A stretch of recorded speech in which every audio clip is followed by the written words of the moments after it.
Negative harmony can be one of the most difficult musical theories to come to terms with. In a sense, it is based on simple principles, and it is just a reversed mirror image of something. That is quite a simple concept to understand if you are looking at something physical. But it takes on a whole new level of understanding in music, because then you have to transpose notes into other notes and then place them in reverse order. It is called inverting notes around an axis. A tool for composition. Music theory is full of different concepts that are tools for the composer. Negative harmony is just another one. But what is negative harmony in practical terms? The difference with this theory is that it involves what you could call geometric mapping, taking one set of notes and creating a different set of notes with a similar harmonic function. A theory of harmony. This was a book written by Ernst Levy, who was a composer and a theorist from Switzerland. The book had little impact when it was first published as recently as 1985.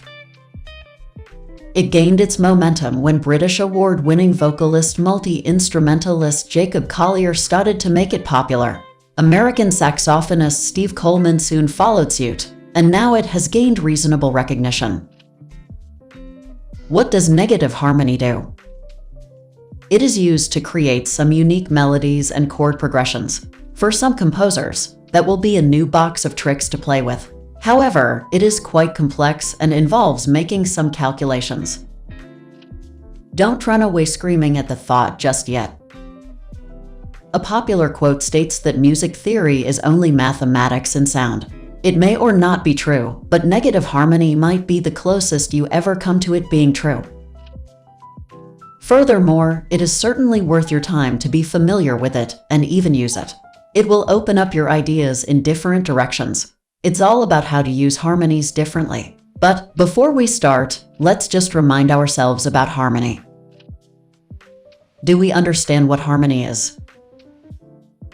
It is a simple concept and one around which the whole of our listening experience depends. Simply put, it is when there is more than one pitch or note being played at the same time. That could be just two notes, which some will call a dyad, or maybe you know it as an interval. If there are three or more notes played together, then we call that a chord. Look at chords in a different way. That's exactly what I hope you will do after reading this. A chord is not just a set of notes. Chords are notes that are in harmony with the root note, and of course, all the variations that exist within it. The notes in any chord relate and respond to each other to create a sound. All the great composers have understood and embraced this, from Bach to Mozart, through to Beethoven and Mahler. At a different and more basic level with Lennon and McCartney, Paul Simon, Rick Wakeman, Dave Gilmour, and Mark Knopfler. And of course, plenty of others. All of them love constructing their chords to enhance their music. Harmony is vertical. The melody and the rhythm of a song could be described as horizontal. That is how it is portrayed to use. It visually travels across the page horizontally from left to right. Harmony lines are not like that. The notes sit vertically on top of each other on the page in the sections. To read them, you look up and down, not across. A basic and, some might say, naive explanation. Others have also used it, and it is how I also see it. Okay, it is time to dip our toes into the world of theoretical music. What is negative harmony? Everything has an opposite. So says the law of polarity. There can be no inside without an outside. No front without a back or a left without a right. The law goes further by telling us that it isn't only opposite. It is equal and opposite. If it is 4 feet from the floor to the table, it is also 4 feet from the table to the floor. If it is 50 miles from Amsterdam to Rotterdam, then it is 50 miles from Rotterdam to Amsterdam. As I said earlier, negative harmony was a concept written about by Ernst Levy in his book A Theory of Harmony. He explores the idea of the law of polarity within music. Working around an axis.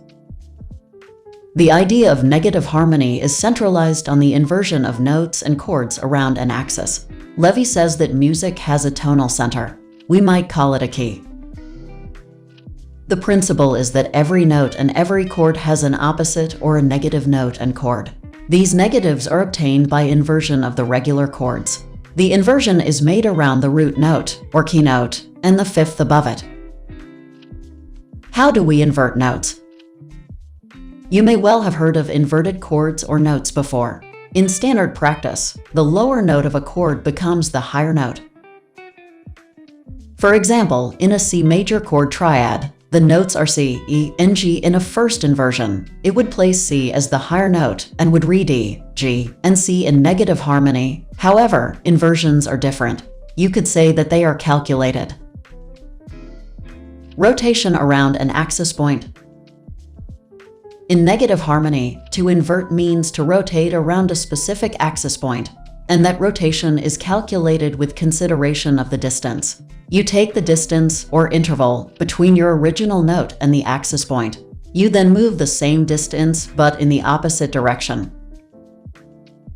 Let's use C as an example again. From C to G is, as we know, a perfect fifth.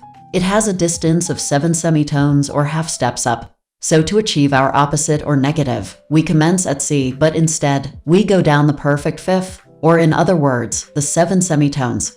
This will give us a note of F. Therefore, the negative harmony inversion of a C to G is F to C. This is because they have the same distance or number of semitones between them. A negative harmony of personal interest. Take a C and go up a major third. That is 4 semitones, giving you an E. The negative harmony will therefore be 4 semitones down or up. C and up. Personal interest.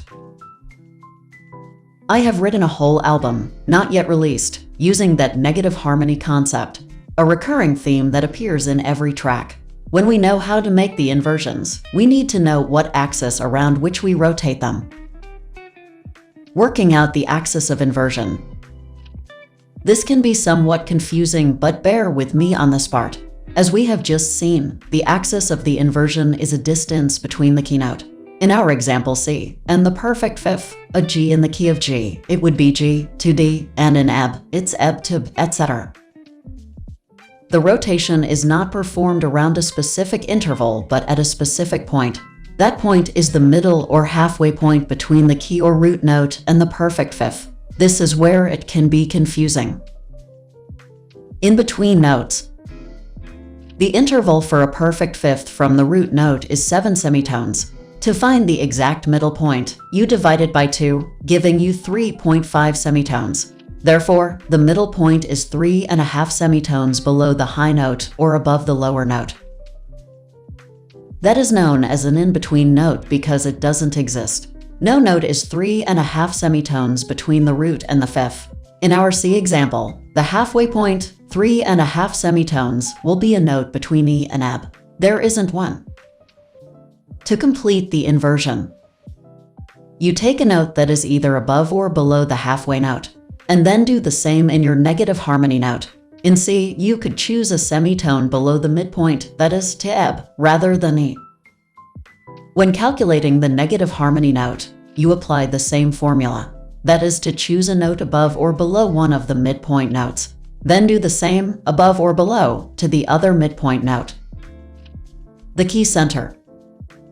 If you take a melody written in C, then every note has to be inverted around the middle of the axis. That will be the ebb or E point. That is the center of the axis created by the keynote or C, and the perfect fifth, which is G, we call that the key center. To use another brief example, if the first note of the melody was C, then that is lower than ebb by 3 semitones. To make the inversion for negative harmony, we need to move 3 semitones in the opposite direction. That is up to 3 semitones, which take us to G. Once you have got to grips with this formula and set of practices, it becomes a little easier. It takes practice, and when you need to invert a whole melody, then it becomes time-consuming. All I can say is that as you practice, you get better and much quicker at it. Like a reversed mirror. Think of it as looking in a mirror and reversing the image. Whatever key you are in, find your perfect fifth, 7 semitones up. Then find your axis point. Your axis point is your mirror. each note to invert. All of them moves the same distance in the opposite direction from your axis point. If a note goes up to 5 semitones, then the negative harmony comes down to 5 semitones. Negative chords. Of course, when dealing with chords, it becomes a little more difficult. You are not dealing with a single note, but multiples of them.